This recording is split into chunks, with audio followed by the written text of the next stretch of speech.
Biogeochemical cycle पे। In earth science, biogeochemical cycle is a pathway through which a chemical substance moves through both biotic and abiotic, मतलब in earth science biogeochemical cycle path is a pathway in which through which chemical substance move through both biotic and abiotic non-living components of the earth. बिल्कुल सही. These cycles are essential for maintaining the balance of elements and supporting life processes on earth. Type of biogeochemical cycles कितने type की होती हैं? Biogeochemical cycles are mainly classified into two types based on the nature of reservoir storage place of the substance.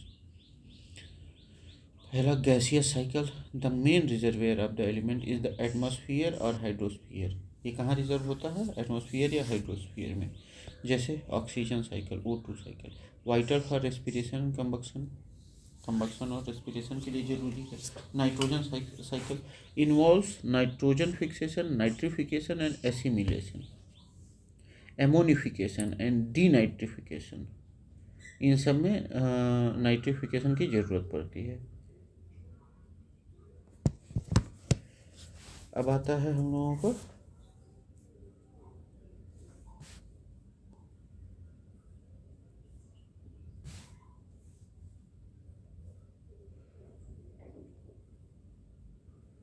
Carbon dioxide cycle.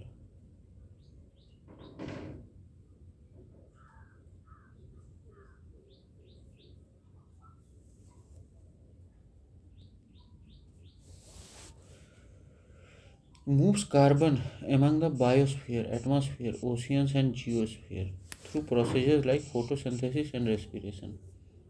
Carbon cycle moves carbon among the biosphere, atmosphere, oceans and geosphere through processes like photosynthesis and respiration. Sedimentary cycle. The main reservoirs is the earth crust, lithosphere. ये था gaseous cycle. Oxygen, nitrogen, carbon dioxide gaseous cycle में आता है. फिर sedimentary cycle. Main reservoir is earth crust, lithosphere. ये जो है पृथ्वी के सतह पे पाया जाता है. जैसे phosphorus cycle. Phosphates move through rocks, water, soil and organisms. Phosphorus cycle. Calcium cycle involves rocks, soil, water and living organisms.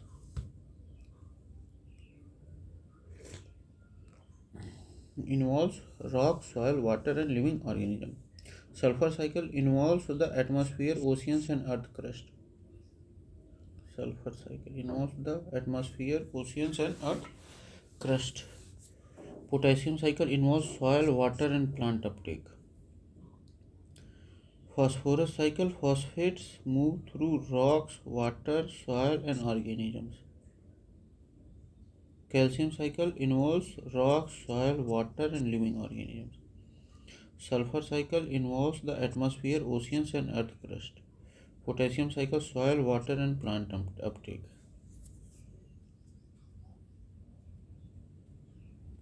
Calcium, rock, soil, water, living organism. Sulfur involves atmosphere, oceans and earth crust. Potassium involves soil, water and plant uptake. ठीक. These cycles ensure continuous availability of essential elements. Disruptions in this cycle can lead to environmental issues like eutrophication. Eutrophication क्या होता है? Due to access nitrogen और phosphorus. जब क्या होता है? Nitrogen और फास्फोरस ज़्यादा हो जाता है तो वो क्या होता है? वो फेस क्या होता है? यूट्रोफिकेशन होता है. Helps maintain ecosystem productivity and regulation. Ecological successor is a gradual process by which ecosystem change and develop over time. It occurs when ecosystem undergo changes due to disturbances, जैसे natural or man-made, or changes in environmental conditions. Examples: in grassland ecosystem, if trees are cleared due to fire, it changes the ground composition. The removal of changes leads to soil erosion as there are no roots to hold it. फिर Pioneer species like grasses establish first, absorbing water before shrubs can grow, indicating a successional stage. ये मतलब शुरुआती stage होता है. Theories of succession. F. Clement's theory describes succession is a predictable and orderly process leading to climax community, a stable and mature community. Climax community क्या होती है? एक stable और mature community होती है.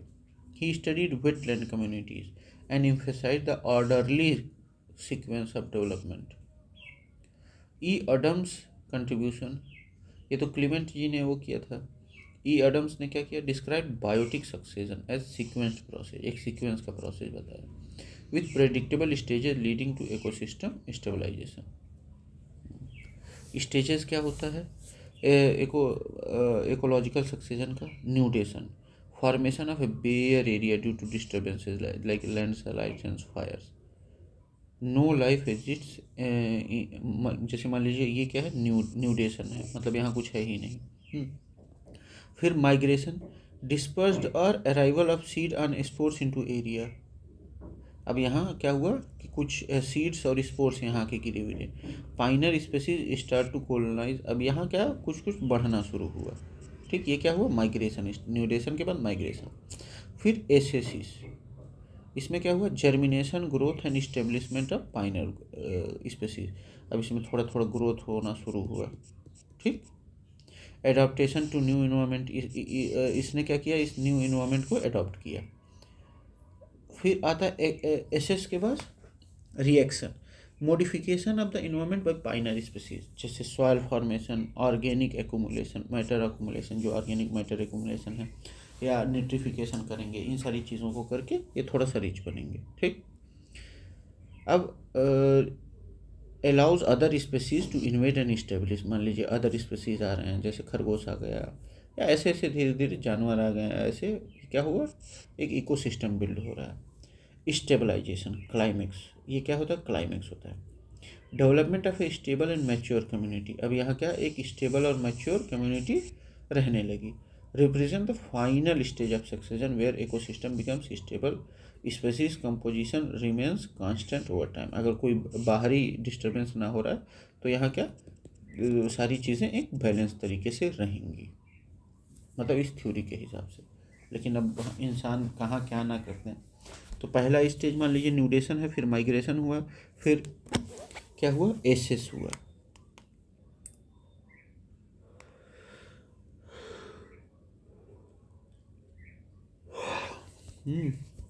मतलब जब फिर रिएक्शन हुआ, मॉडिफिकेशन हुआ इन्वायरमेंट का.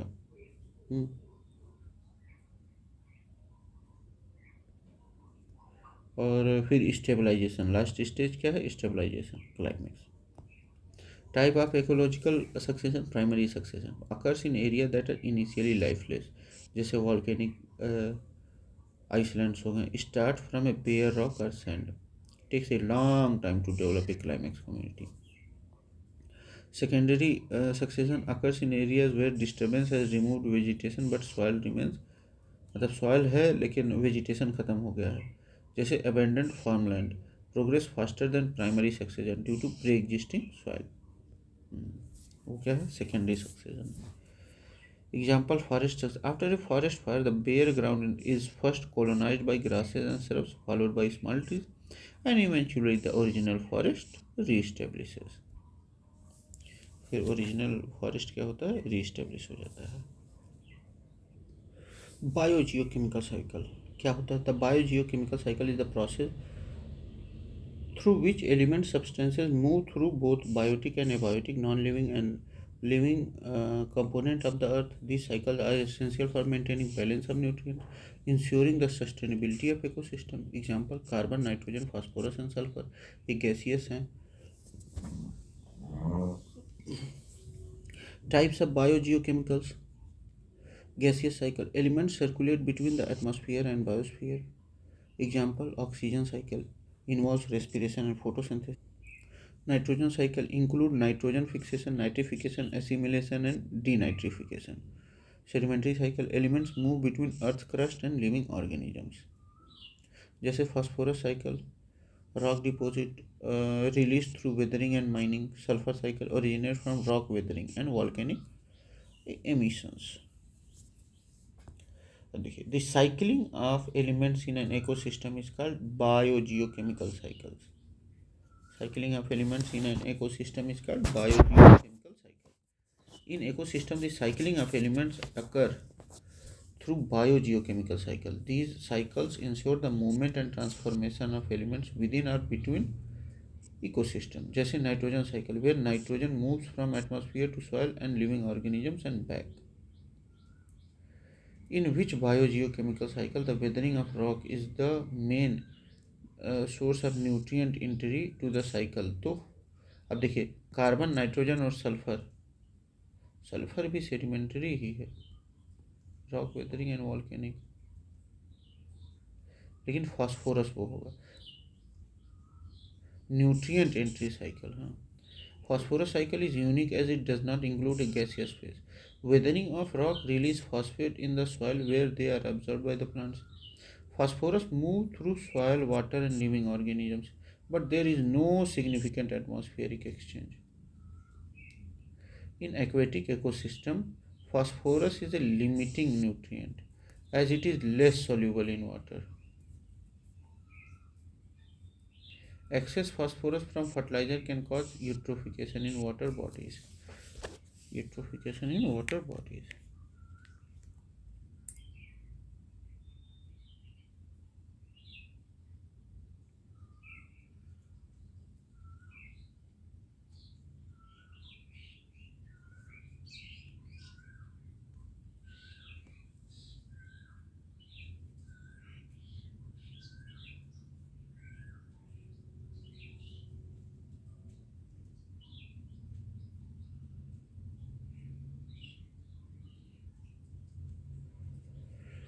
अब देखिए, यूट्रोफिकेशन क्या होता है? Is the process where a body of water becomes overly enriched with minerals and nutrients, primarily nitrogen and phosphorus. और this excessive nutrients input leads to excessive plant and algal growth. ये बहुत ज़्यादा वो growth कर देता है, इस वजह से यूट्रोफिकेशन होता है. In the grassland, trees do not replace the grasses as a part of ecological succession. Because of the grassland, trees do not replace the grasses as a part of ecological succession because the water limit and fire. बिल्कुल सही है. Grasslands are typically maintained by frequent fires and limited water availability. Fire-resistant grasses regenerate quickly, while trees do not survive such conditions. Ecological succession is inhibited as trees are unable to establish the dominance due to these environmental constraints. अब भाई पेड़ को अधिक चाहिए और अधिक समय भी चाहिए, तो इस वजह से लेट लगता है उसको. Grasslands are crucial for grazing and agriculture due to their open canopy and nutrient-rich soil. अब आता है हम लोगों का correct sequence of phases of biotic succession. क्या है? तो पहले न्यूट्रेशन आता है, न्यूट्रेशन के बाद फिर माइग्रेशन होता है, वो सब का मान लीजिए कुछ चीज़ों का, फिर एसेस, वहाँ ग्रोथ होता है, ठीक, फिर रिएक्शन होता है, और भी स्पेसीज आते हैं, फिर वो स्टेबलाइजेशन हो जाता है. क्या हो जाता है? एकदम कॉम्प्लेक्स चीज़ों में आ जाता है, मतलब कॉम्प्लेक्स स्टेबिलिटी हो जाती है. Nudation, formation of a bare area due to disturbances like fire or volcanic eruption. Site becomes suitable for colonization. Migration, dispersal of seeds or spores to newly found habitat. Arrival of a pioneer species like lichens and mosses. SS, establishment of plants and other organisms, involves germination, growth and reproduction. Germination, growth and reproduction. Early colonizers modify the habitat, making it suitable for subsequent species.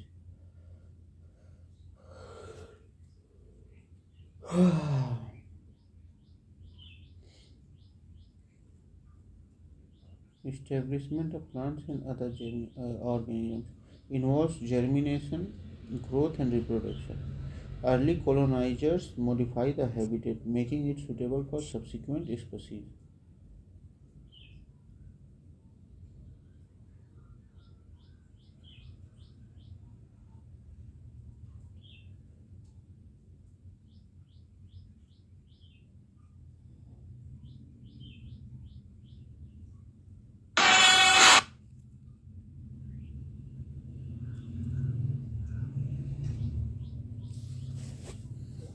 Reaction modification in the environment due to biotic factors.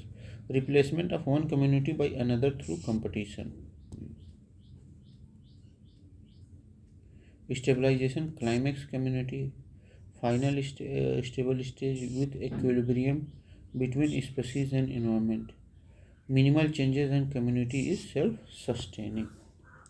F. Clements 1916 में क्या किया? Describe succession as a linear and predictable process leading to a climax community. इन्होंने बताया था कि ये predictable है और linear process है. E. Odom emphasized biotic interaction in the successional process.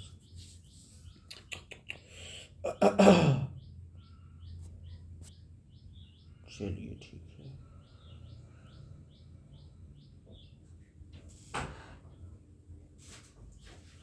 The concept of ecological transition was first used by Bennett. Bennett ने सबसे पहले इकोलॉजिकल ट्रांजिशन का इस्तेमाल किया. John W Bennett first use the concept of ecological transition. He introduced it in his book ecological transition, cultural anthropology and human adaptation. The concept primarily reflects the shift from purely natural world to human influence environment, as seen during Western Renaissance.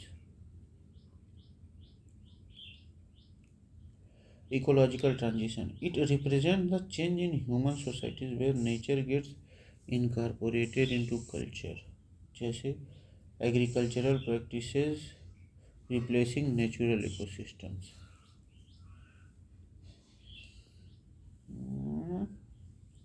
It also denotes decline of local self-sufficiency as communities start depending on external resources rather than locally available ones.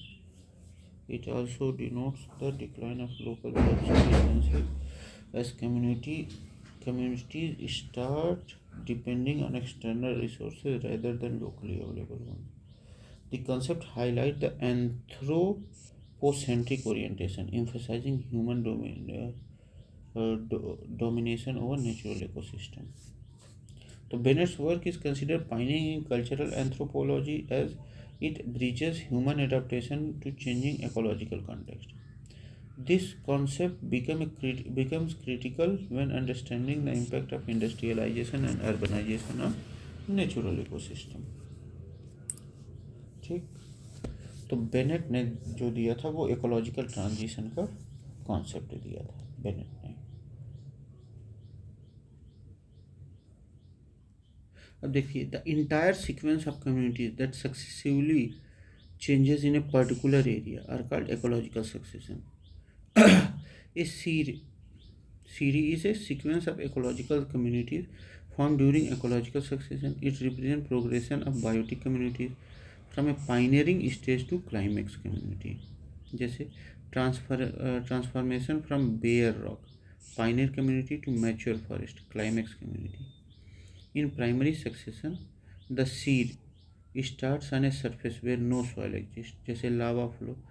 While in secondary succession, it starts where soil is present but vegetation has been removed, जैसे after a forest fire. The word seed is often associated with stages like hydroseed in water, zero seed in dryland, etc. ठीक, तो the entire sequence of that successive change in particular area is called series. Ecological succession, the natural process through which an ecosystem evolves over time. Community dynamics, changes in community structure and composition over time.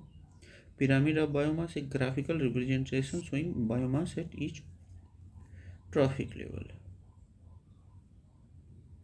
तो ये क्या कहा जाता है? The entire sequence of community that successively change in a particular area are called seed. क्या कहा जाता है? seed. सीरी नहीं, seed. अब आते हैं हम लोग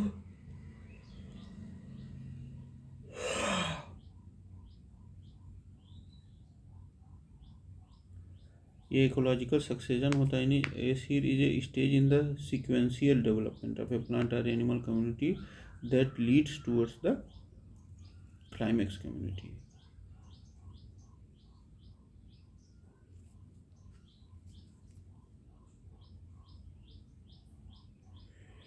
अब आते हैं हम लोग the movement of nutrient elements through various components of an ecosystem is called biogeochemical cycle. A biogeochemical cycle represents movement of nutrient elements like carbon, nitrogen, phosphorus, etc. between biotic living and abiotic non-living component of an ecosystem.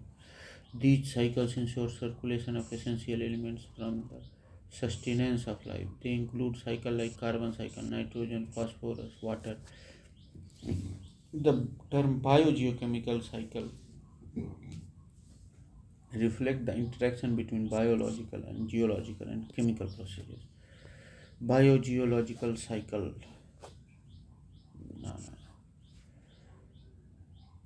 ecological succession, progressive change in ecosystem structure and composition over time. Biological cycle, a general term, not specifically nutrient movement. The concept of biogeochemical cycle is essential in understanding ecosystem stability. These cycle maintain nutrient cycle, preventing depletion and excess in ecosystem. जैसे nitrogen cycle ensure the availability of nitrogen for plants through nitrogen fixation nitrification and denitrification.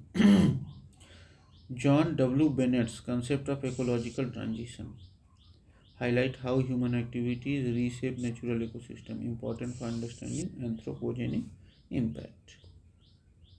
ठीक, ये तो मान लीजिए वही पुराना वाला था, ये हम लोग का कंप्लीट हो गया है.